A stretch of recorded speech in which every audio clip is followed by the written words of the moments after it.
우리가 하나님의 구원은 뭘로 받느냐 하면은 은혜로 받습니다.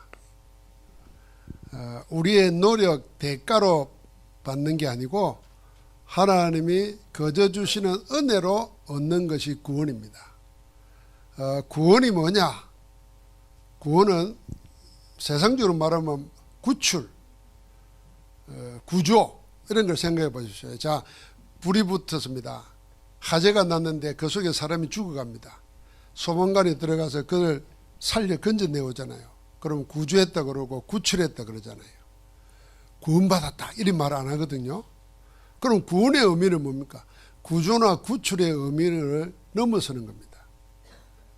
단순히 육신의 생명이 아니라 구원은 뭐냐 하면은 하나님 떠나가지고 죄와 사망의 법에 갇히고 사단의 종이 되었어요. 그래서 그 운명을 못 벗어나는 겁니다. 그래서 하나님 만나는 것이 구원입니다. 사단에게서 하나님께로 옮겨지는 게 구원이에요. 내 소속이 마귀의 자녀에서 하나님의 자녀로, 그걸 하나님 만나는 거예요. 그 다음에 죄와 사망의 법 그랬어요. 그걸 세상 말로는 운명이라 그럽니다. 내가 법에 딱 걸려 있어. 못 벗어난다는 말입니다. 죄와 사망의 법. 그게 운명이에요. 그래서 사람들은 운명에서 벗어나려고 발버둥치고 못 벗어난다 그러니까 운명에 맞춰서 살려고 점치고 굳하고 그러는 거예요. 근데 그걸 죄와 사망의 법에서 해방받는 것이 구원입니다. 운명이 바뀌어지는 게 구원이에요. 그리고 뭡니까? 하나님 떠난 자가 하나님 만나는 게 구원이라.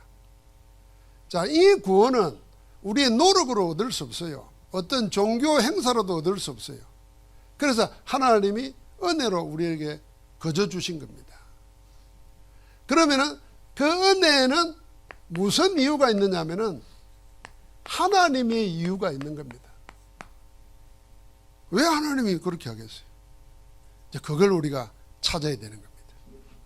자, 그래서 이 이유를 깨닫지 못한 사람들은, 자, 하나님의 은혜로 우리를 구원하시는 거, 거기에는 하나님의 이유가 있는데 그게 하나님의 목적이기도 하거든요. 그걸 깨닫지 못한 사람들은 깨달을 때까지 어려움 당했어요. 심지어는 그 이유를 알지 못하고 출애굽한 이스라엘 백성들은 육신대로, 세상대로, 자기 욕심대로 살다가 다 강야에서 죽었어요. 죽임을 당했습니다. 그러면 하나님의 이유가 뭐겠는가? 그게 구약에, 신약에 기록되어 있습니다. 그럼 이걸 실제로 우리는 어떻게 누릴 것인가? 요 속에 답이 다 있는 겁니다. 자, 구약에서는 뭐냐면은, 구약의 핵심은 계속 내가 내게 지시할 땅으로 가라. 가나안 땅으로 놓습니다. 이 가나안 땅. 그래서 멀쩡히 살고 있는 아브라함이 살던 갈대 우르는요, 고대 도시 문명이 가장 발달한 곳입니다. 우리가 다 지금도 서울 그러잖아요. 문명이 발달된 곳에 가서 살려고 그러잖아요. 그런데 하나님 볼 때는 그게 망할 땅이라. 왜요? 우상 섬기는 땅이라. 그래서 네 본토 친척 아비집 다 떠나라. 그리고 어디로 가나? 내가 네게 지시할 땅으로 가라. 그 지시할 땅이 뭡니까? 가나안 땅입니다. 그래서 아브라함만 그런 게 아니고 아브라함의 아들 이삭의 아들 야곱, 심지어는 그 아들 중에 요셉 쭉 내려오면서 전부 다 뭐냐면은 가나안 땅을 목적하고 살았습니다. 심지어는 야곱이 7년 기근을 만나가지고 애굽에 들어가서 살잖아요. 아들이 총리가 됐으니까. 야곱의 마지막 유언이 뭔지 아십니까? 가나안 땅으로 들어갈 때 내 해골을 내 조상들이 묻힌 거기에 같이 장래 지내겠다고 약속해라. 요셉의 마지막 유언이 뭔지 압니까? 하나님이 틀림없이 우리를 가나안 땅으로 인도하실 것이다. 그때 내 유고를 가지고 나가라. 아니, 생각해 보십시오. 요셉 같은 경우는 애굽에 무덤이 있는 것이 훨씬 영광입니다. 왜요? 애굽을 살린 총리 대신이잖아요. 전 세계를 살린 총리고 그 업적이 애굽 땅에 다 있습니다. 그런데도 마지막 유언은 뭐냐면 내 해골을 가나안 땅에 있으면 달라. 근데 놀랍죠? 출애굽하면서 이스라엘 사람들이 그 바쁜 와중에 얼마나 다급한지 누룩 없는 떡을 먹어야 했어요. 지금 이스트를 여가지고 빵을 구울 때, 부풀어질 때까지 기다릴 시간이 없어. 죽음이 급박해. 그러니까 앉아서도 먹을 수 없어. 허리띠를 띠고 신발을 신고 지팡이를 짚고 썬 나물 데워가지고 묻힐 틈도 없어요. 그걸 급히 먹으라 하는데, 그러고 지금 나가는 판인데도 이 출애굽하는 이스라엘 백성이 이 유언을 기억하고 이 요구를 가지고 나갑니다. 신기하지 않아요? 왜 그렇겠습니까? 그만큼 구약의 핵심이 뭐냐 하면은 가나안 땅이에요. 왜 가나안 땅인가? 거기에 하나님이 인간의 문제를 해결할 메시아를 보내겠다 그랬습니다. 메시아를 보내는 거예요. 하나님이 어딘가 한 곳에는 메시아를 보내야 되잖아요. 그럼 어디로 보냈겠냐? 거기에 보내겠다는 겁니다. 거기에 뭡니까? 지금도 전쟁이 일어나고 있는, 이스라엘이 막 전쟁하는 그 땅이에요. 거기에는요, 아프리카, 아시아, 유럽이 다 연결된 곳이에요. 요 우리 동쪽 끝에서부터 유라시아를 지나가지고 가서 유럽을 가려면 그거를 거쳐서 가야 돼요. 세계의 중심이라 그 시대는. 거기에 그리스도를 보내겠다는 겁니다. 그러니까 너희가 거기서 메시아를 맞이하라는 거예요. 메시아 언약입니다. 자, 그 메시아가 오셨는데 그가 누구냐? 이 메시아가 누구냐? 바로 예수님이 그리스도라는 것, 메시아라는 겁니다. 신약은 이게 핵심입니다. 예수가 모든 죄와 문제를 해결하신 하나님의 보내신 자, 메시아시다. 그리고 주는 그리스도시요 살아계신 하나님의 아들이십니다. 이 고백을 들으시고 주님은 베드로에게 축복을 하시는데 어마어마한 복을 주시죠. 너는 반석이라. 이 반석에 내 교회를 세우겠다. 그리고 음부의 권세가 너를 이기지 못할 것이고 천국 열쇠를 내게 주느니 네가 땅에서 무엇이든지 매면 하늘에서 맬 것이요 땅에서 풀면 하늘에서 풀리리라. 모든 걸 다 허락했습니다. 이 고백하는 자에게. 그래서 우리는 예수 믿는 게 아니고 예수를 그리스도로 믿는 자입니다. 그래서 그리스도 모르면은 예수 믿는 거 아니에요. 예수를 그리스도로 알아야 돼요. 예수님의 형제들이 예수님 살아있는 동안에 예수님을 그리스도로 몰랐어요. 왜요? 아니, 자기 형이니까. 자기 오라버니까. 그냥 육신으로 생각한 거지. 그리스도로 몰랐던 거예요. 예수님 십자가에 죽으시고 부활하시고 나서 깨달은 겁니다. 아, 우리 형이 아니고 우리 오라버니가 아니고 하나님의 보내신 자 그리스도구나. 이걸 가는 거예요. 그래서 사도가 된 거예요. 야고보 사도가.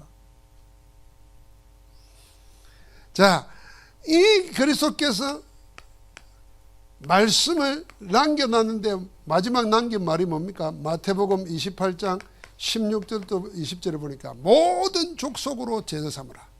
모든 민족이에요. 마가복음 16장 15절부터 20절에 보니까 만민에게 복음 전해라 그랬어요. 사도행전 1장 8절에 보니까 땅끝까지 내 증인이 되리라. 이 그리스도 복음 전하라는 겁니다. 그래서 신약에는 그리스도가 오셨고 이제는 이 그리스도를 모든 민족에게 온 땅에 만민에게 하나도 빠짐없이 다 전해라는 겁니다. 그게 우리를 은혜로 죄와 저주와 지옥과 사단에서 건져내신 하나님의 이유입니다. 아, 그러면 내가 어떻게 일을 하겠습니까? 내가 나이가 늙었는데, 내가 배운 것도 없는데. 그래서 우리 보고 하라는 게 아니고 오직 성령이 너에게 임하시면 권능을 받고 하나님의 능력으로 하라는 겁니다. 그래서 이거는 우리가 어떻게 누립니까? 이제 이 속에 여러분과 나에게 모든 응답과 축복이 다 들어 있습니다. 그걸 기록해 놓은 게 하나님의 말씀이에요. 이 말씀, 하나님의 모든 것입니다. 예수 그리스도를 증거하는 말씀 속에 하나님의 모든 것이 다 들어 있습니다. 그래서 골로새서 3장 11절 우리는 늘 기억해야 돼요. 그리스도는 만유신이라 만유 안에 계신다 그랬어요. 그리스도가 모든 것이라고 말합니다. 하나님의 모든 것이 그리스도예요. 그리스도가 모든 것 되신다는 것을 기록으로 남겨놓고 우리에게 지금도 살아 역사도록 하는 것이 하나님의 말씀 성경이에요. 그래서 우리는 이 축복을 어떻게 누리느냐? 말씀을 통해서 누리는 겁니다. 오늘도 마태복음 8장에 보니까 예수님이 베드로의 장모를 열병에 앓아 누워 있는데 손을 만져서 낫게 했잖아요. 그러니까 옛날에는 전염병 걸리면 다 죽는 거잖아요. 그래서 예수님이 손을 만져줘서 낫게 하니까 일어나서 수종 들었다 그랬어요. 그러니까 해가 저물 때 사람들이 전부 다 베드로의 장모 집에 모여오는 거예요. 모여오는데 보니까 귀신 들린 많은 사람들, 그리고 많은 병자가 들어왔다 그랬어요.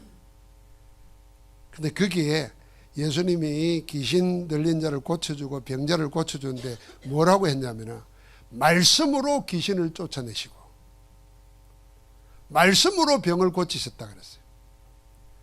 그러니까 하나님의 말씀은 지금도 살아있습니다. 말씀이 내게 임재할 때 그 말씀은 우리는 성경책이 아니에요. 어떤 지식이 아니에요.